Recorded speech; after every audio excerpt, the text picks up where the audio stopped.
sallallohu alayhi vasallam fahsh so'zlarni aytuvchi emas edilar. Vala mutafahhishan, u kishini birovlar tarafidan g'azablantirsa ham baribir takalluf bilan ham qiyinchilik holatlarda ham fahsh so'zlarni aytmasdilar. Va aytardilarki, sizlarning eng yaxshilar eng axloqli kishilaringlar derdilar. Agar bir kishi o'zini bir kunlik hayotiga bir nazar tashlasa, o'zini eng suyumli odamlariga ham xunuk so'zlar bilan xitob qilganligini guvohi bo'ladi. U butun umridagi hayoti emas, bir kunlik hayotiga nazar tashlasa.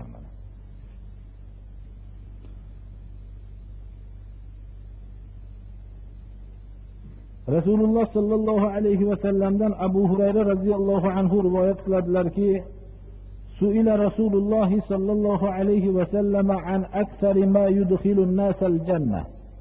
Qala taqvallohi va husnul xuluqi. Wa suila an aktsari ma yudkhilu an-nas an-nara. Qala al-famu wal-farju. Imom Tirmiziy rivoyatlarida keltirilgan. Rasululloh sallallohu alayhi vasallamdan savol tariqasida so'raldiki, odamlarni jannatga kirgizadigan narsalarning ko'pi nimadan iborat deb so'ralganlarida aytdilarki, Allohdan qo'rqish va yaxshi xulq dedilar.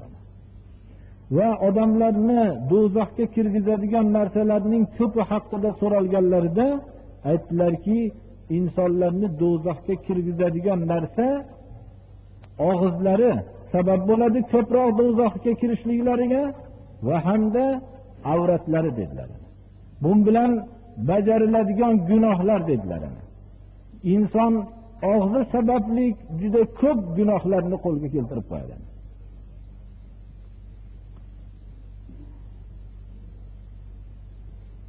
Abu Hurayra radhiyallohu anhu dan rivoyat qilinadiki, Rasululloh sallallohu alayhi vasallam aytdilarki, akmalul mu'minina imanan ahsanuhum xuluqan va khiyarukum li nisaihim. Imom Tirmiziy rivoyatlarida keltirilgan. Mu'minlarning eng iymonlari komil bo'lgan kishi eng axloqlisi dedilar. Va sizlarning ichinglardagi eng yaxshilar ayollariga nisbatan yaxshi muomalada bo'lganinglar dedilar. Bu yerda islom nihoyatda o'zi insonlarni tarbiyalashlikda hassosligini ko'rsatgan. Ayollar insonlarning qo'lida bir zaifa bo'lib itoat bilan turishgan vaqtlarda qo'lida itoat bilan turgan kishiga zulm qilmaydigan odam qalbida ulug'ligi bor bo'lgan kishigina qiladi. Birovlarga zulm qilmasdan yurishlik bu hammani qo'lidan, hammada bor narsa. Kishi ularga zulm qilishlikka kuchi ham yetmaydi-da, majbur ularga axloqli bo'lishlikka majbur bo'ladi. Ammo zaif qo'lida, xususan ayollarga nisbatan ularni qo'lida har qanday jismoniy tarafdan ham quvvatli bo'lgandan keyin va hamda moddiy tarafdan ham ularga bemalol yordam berib turganligini vosita qilib turgan kishi ko'proq agar makorimi axloqi bo'lmasa zulm qilaveradi. Buni zulm qilmaslikka jur'at qilolgan kishi albatta qalbida bir ulug'vorligi bo'lgan kishi.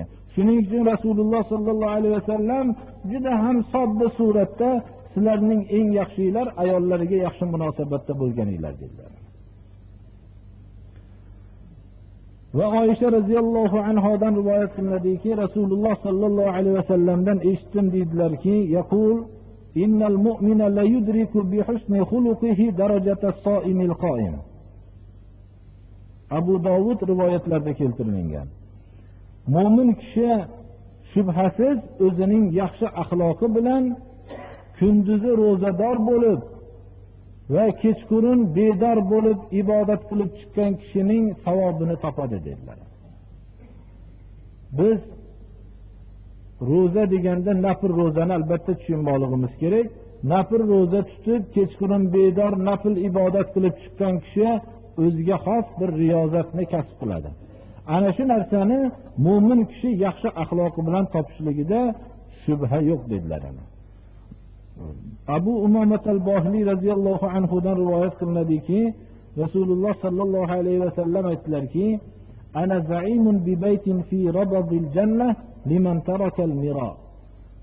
وإن كان محقا وببيت في وسط الجنة لمن ترك الكذب وإن كان مازحا وببيت في أعلى الجنة لمن حسن خلقه. İmam Abu Davud rivoyat qilganlar. Aytdilarki, men jannatning pastki qismidagi uyga, ya'ni qasrga kafilman dedilar. Agar haqgo'y bo'lsa ham janjaldan voz kechgan kishiga dedilar. Ba'zi o'rinlarda bir odam haqiqatchi bo'lsa, uning ro'barusida nohaq so'zlar bilan xitob qilib turgan bo'lsa, agar haqiqat bilan uni mulzam qilishligi mumkin edi. Lekin uni ana shu battol kishiga o'zini barobar qilmasdan, shu bilan munozara qilib, janjal qilib o'tirmasdan, shu munozarani tashlab ketavergan kishiga jannatning pastki qismidan qasrga Rasululloh sallallohu alayhi vasallam kafil bo'ldilar. Aytdilarki, hayotida hazillashib bo'lsa ham yolg'onni tashlab yurgan kishiga jannatning o'rtasidagi uyga kafilman dedilar. Inson yolg'onni tashlab yursam oson ekan deydi. Lekin hazillashib bo'lsa ham yolg'onni voz kechib yurgan kishini bir hayotingizga bir tasavvur qilib ko'ring, o'zingizni hayotingizdan. Ana og'iz sababli jannatdan mahrum bo'lishlikning siri ham shu yerda, birodarlar. Janjal ham og'iz bilan bo'ladi. Yolg'on gapirishlik ham og'iz bilan bo'ladi. Va axloqning ko'pi ham og'iz bilan bajariladi, birodar. Nohaq narsa bo'lganda rad qiladi, haqiqat bo'lgan vaqtda shuni haqiqat ekanligini bayon qiladi. Mana bu ham axloqning eng oliylaridan. Va kafil bo'ldilarki, jannatning eng yuqori qismidagi qasrga axloqi chiroyli bo'lgan kishi uchun. Jannatning eng yuqori qismidagi qasr ham axloqi go'zal bo'lgan kishilargadir. Rasululloh sallallohu alayhi vasallam o'zlari kafil bo'ldilar shunga. Alloh subhanahu va taolo hammamizni ham axloqlarimizni go'zal qilsin. Shu axloqimiz bilan oxiratdagi daraja. Bismillahirrohmanirrohim. Alhamdulillahi robbil alamin. As-salatu was-salamu ala sayyidina Muhammadin alayhi as-salatu was-salam. Amma ba'd. Assalomu alaykum va rahmatullohi va barakatuh.